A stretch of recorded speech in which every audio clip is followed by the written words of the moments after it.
Hi, how are you? This is Eric Coco from Labella. Today we're going to do a little public service announcement about changing your round wounds to flat wounds. There are a lot of pitfalls out there, so we're going to teach you how to avoid those. So let's get started. We highly recommend going to a professional for a setup, especially when changing from one string gauge to another. A professional setup will guarantee the optimal performance for your instrument, because as we know, every instrument acts a little differently with different type of strings. So right out of the gate, one of the most important things to do is to make sure you're buying the right scale length strings, right? So if you're playing a 34-inch scale bass, you don't want short scales. You don't want extra long scales, right? You want the right scale because you'll get real disappointed the moment you take them out of the package and lay them on your bass and then they're not the right scale. If you're not too sure about the scale length of your instrument or what strings to buy, you could always go to labella.com.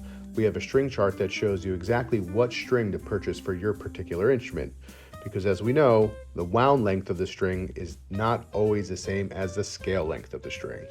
Now, before you go ahead and cut the string, it's always a really good idea to lay the strings flat on the bass before installing. Make sure you leave the ball end by the bridge, stretch it out, and see if that string passes the nut correctly. We recommend only top loading the flat wound strings on your bridge, unless you buy our Labella 760 FS through body set, which allows you to go through the body, make that bend around the bridge, and properly install the strings. As we see here in this example, this vintage style Olinto does not require you to even cut the string. If you have larger size barrels, you can just insert the string in the hole, turn it around, and start winding the string up. As you're winding the string, make sure that the ball end isn't grabbing by the bridge. This will cause the string to twist and maybe even break the core. So make sure everything is nice and loose as you're winding that string up around the barrel. It's unnecessary to give a great big tug on the string. The string will break in on its own. Tugging it really hard might actually just break the string right off the instrument.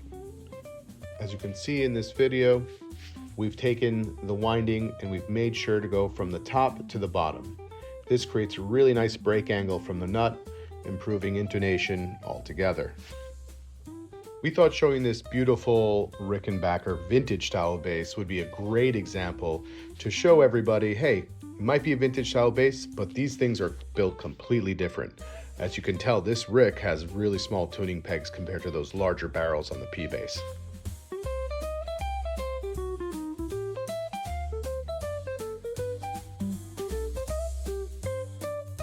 Again, we lay that flat wound string on the bass to make sure it's going to fit. We recommend creating a 90-degree angle in the silk, roughly 2 tuning pegs away from the peg you want to install the string in. This will give you a sufficient amount of silk, creating that break angle and intonating well.